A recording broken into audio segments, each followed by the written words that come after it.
ताकत आवाज में नहीं, सोच में होनी चाहिए, क्योंकि फसल बाढ़ से नहीं, बारिश की पानी से होती है। एक कहानी है एक 50 साल की महिला की। मजबूरी के कारण उसे नौकरी करनी पड़ती थी, क्योंकि घर में कमाने का और कोई साधन नहीं था। वो महिला चलने में असमर्थ थी, लेकिन फिर भी नौकरी पे जाना मजबूरन थी।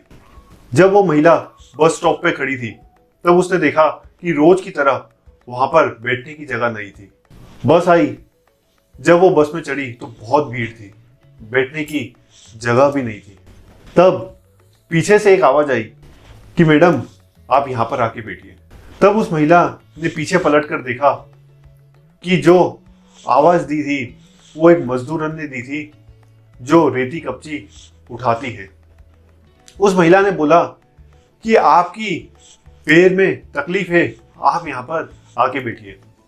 वो महिला उस जगह पर जाकर बैठी। उसके बाजू में एक दूसरी महिला थी। जब दूसरा स्टॉप आया, वो बाजू वाली महिला उठकर जाने लगी। तब उस महिला ने बोला कि अब जगह खाली हो गई है, आप आके बैठिए। वापिस वो वहां पर नहीं बैठी और उसने देखा दूसरी एक महिला है जिसके हाथ में एक छोटा सा बच्चा जो रो रहा था। उसने उनको बोला कि आप यहाँ पर बैठिए। जब उसके बाद वो छोटा बच्चा लेकर जो महिला बैठी थी, उसका स्टॉप आया, वहां पर वो उठ गई। तब वापिस से उस महिला ने उससे बोला कि अब आके यहाँ पर आप बैठ जाओ। वापिस उसने देखा कि एक बुजुर्ग आदमी जो लगभग 90 से 100 साल की उम्र थी, उनको उन्होंने बोला कि आप यहाँ पर आके बैठिए। जब उस बुजुर्ग आदमी का स्टॉपेज आया, वो वहां पर उतर गए और बस में कुछ ही यात्री थे और जगह खाली थी, तो वो महिला वहां पर बैठी। तब उस बुजुर्ग महिला ने उस औरत से बोला कि क्या तुम रोज इस बस में आती हो? तब उस महिला ने बोला, हाँ, मैं रोज काम के बाद इसी बस में आती हूँ और आपको मैंने बस स्टॉप पे देखा था। और जब उस महिला ने बोला कि तुम्हारे लिए यहाँ पर जगह थी, फिर भी तुमने उठकर दूसरों की हेल्प क्यों करी? तब उस महिला ने बोला कि मेरे पास तो कुछ देने के लिए नहीं है, लेकिन ये जगह मैं अपने साथ तो कहीं पर लेके जाने वाली नहीं हूँ। सब जने यहाँ पर ही छोड़कर जाएंगे, लेकिन ये जगह की जरूरत मुझसे ज्यादा जिसको थी, उनको मैंने ये देने का उचित समझा।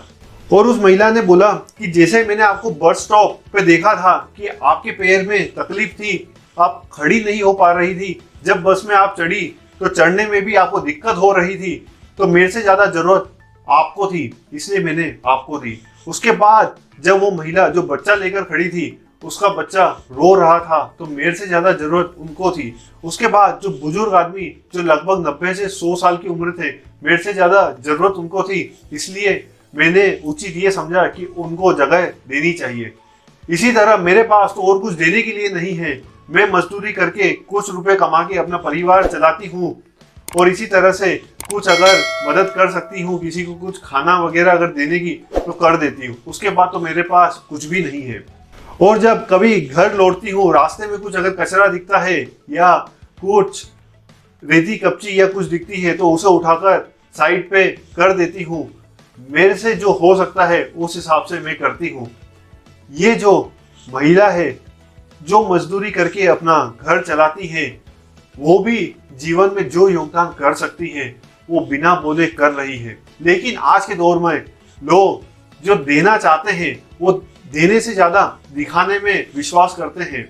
लेकिन हमें अपने जीवन में जो भी हम दे सकते हैं वो हमें खुद से देना चाहिए।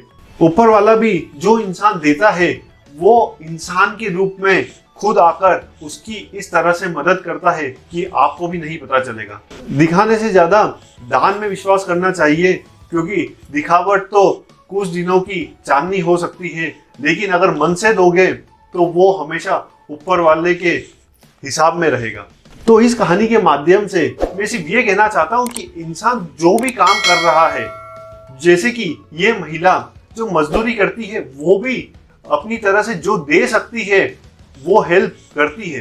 तो आप लोग भी अपनी तरह से जो हेल्प कर सकते हो, पैसा कम हो या ज्यादा हो, मॉनेटरी टर्म्स में या नॉन मॉनेटरी टर्म्स में, जैसे भी हेल्प करना चाहो आप कर सकते हो। सिर्फ इच्छा भाव होनी चाहिए, क्योंकि वो ही आपके कर्म है और उससे ही आपको खुशी मिलेगी। तो इसी के साथ मैं आपसे कहना चाहता हूं कि काम करो ऐसा कि दुनिया करना चाहे आपके जैसा। Thank you so much, stay connected.